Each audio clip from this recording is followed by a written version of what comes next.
Today I'm going to be showing you how I make focaccia with baked potatoes. This bread is soft, fluffy, has an open crumb and plenty of flavour thanks to the high hydration and generous amount of olive oil, mashed potato and crispy potato skin in the dough. It's a cross between a classic Italian focaccia and a fluffy potato bread. Here's how we make it. To get started, we're going to be making a garlic and rosemary oil, which we're going to be using to drizzle over the dough. To make this, we place 6 cloves of garlic and 6 sprigs of rosemary into a dish, then pour over 120 grams of olive oil. Then we cover the dish with foil and bake at 160 degrees Celsius or 320 degrees Fahrenheit for 30 to 40 minutes until the garlic is soft and the oil is infused.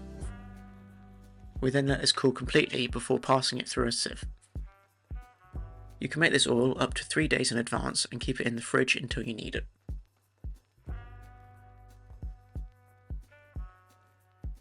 This focaccia dough uses 185 grams of mashed potato, so we need to cook around 300 grams of raw Maris Piper potatoes. This tends to be 2 biggish potatoes. To cook them, we coat the skin with a drizzle of vegetable oil, then bake at 200 degrees Celsius or 390 degrees Fahrenheit until the skin is crispy and the inside is soft. This will take around an hour. Then once the potatoes have cooled down slightly, we can cut them in half and scoop out the flesh. Remember, we'll need 185 grams of mashed potato. You can use a potato ricer to do this, but if you haven't got one, a fork or masher will work as well. It's best to mash the potatoes while they're a bit warm still. Next, we can roughly chop up the potato skins, then add them into the mash and let them both cool down to room temperature. Try and cut the skins fairly small so that they mix through the dough properly. I like to cut mine around ½ centimetre wide.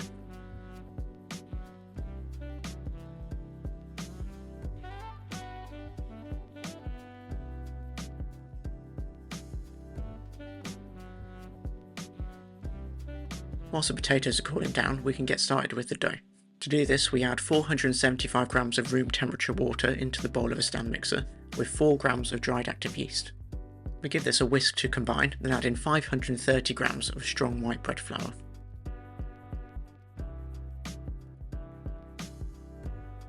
Now we need to mix the flour and water together until they're just combined. Then we're going to cover it up and let it auto-lease for 30 minutes. This hydrates the flour and helps with gluten development.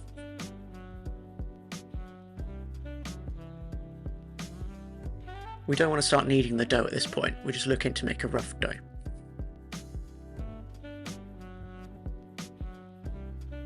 Once the dough is sat at room temperature for 30 minutes, we add in 14 grams of sea salt, 20 grams of olive oil, and all of the mashed potato and skin.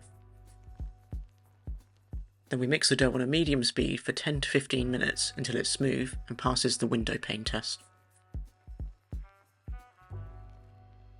This is where we take a small piece of dough and stretch it between our fingers. If it stretches thin enough to see through, it's ready. If it doesn't, it needs a bit more mixing. Once our dough is ready, we transfer it to a lightly oiled bowl, then let it sit at room temperature for 1 hour. During this time, we're going to be performing a set of coil folds every 15 minutes to develop the gluten even further. To perform a set of coil folds, we use slightly wet hands to gently loosen the dough from the sides of the bowl. Next, we lift the dough up from the middle to release the side of dough furthest away from us, then fold this side back underneath the dough. Then we turn the bowl 180 degrees and repeat.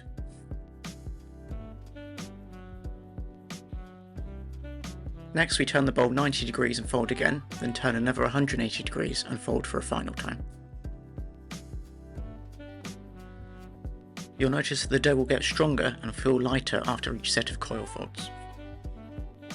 Remember that we need to do these folds every 15 minutes for the hour that the dough sits at room temperature.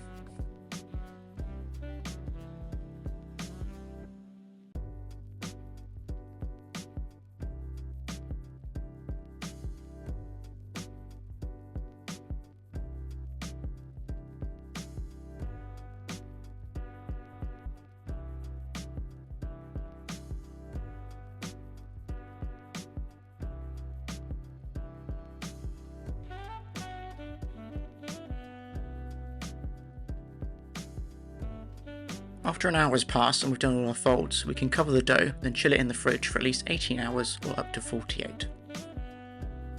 After the overnight cold proof, the dough will have risen in the bowl and you should be able to see lots of bubbles around the outside. This is a sign of fermentation, which is what we're looking for. Now we need to drizzle 2 tablespoons of our garlic oil into the bottom of a greased and lined 9x13" baking tin. Then we gently tip the dough into the tin, then spread it out slightly with our hands, making sure not to knock any air out at this stage. Don't worry if the dough doesn't reach the edge of the tin at the minute, as it will spread out as it proves. Now we need to cover the dough loosely with cling film and let it sit at room temperature for between 1.5 to 2 hours, till it's risen slightly and there's loads of bubbles.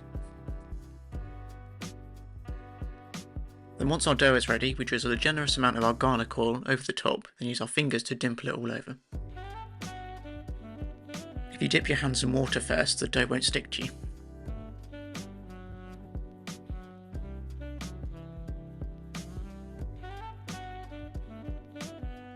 Now we sprinkle a good amount of sea salt over the top of the dough, then bake at 220 degrees Celsius or 430 degrees Fahrenheit for 25 to 30 minutes until the focaccia is a deep golden brown.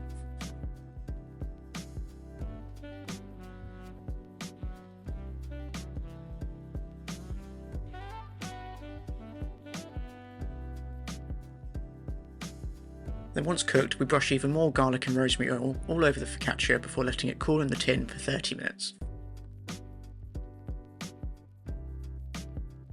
Then we lift the bread out of the tin and transfer it to a wire rack to cool completely, or for at least another 30 minutes or so.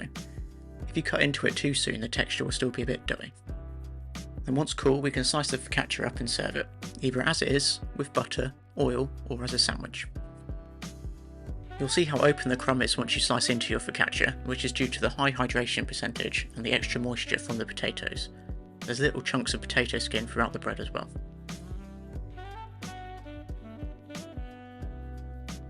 And that's how to make my overnight potato focaccia. The full recipe is available over on my blog, saltbuttersmoke.com.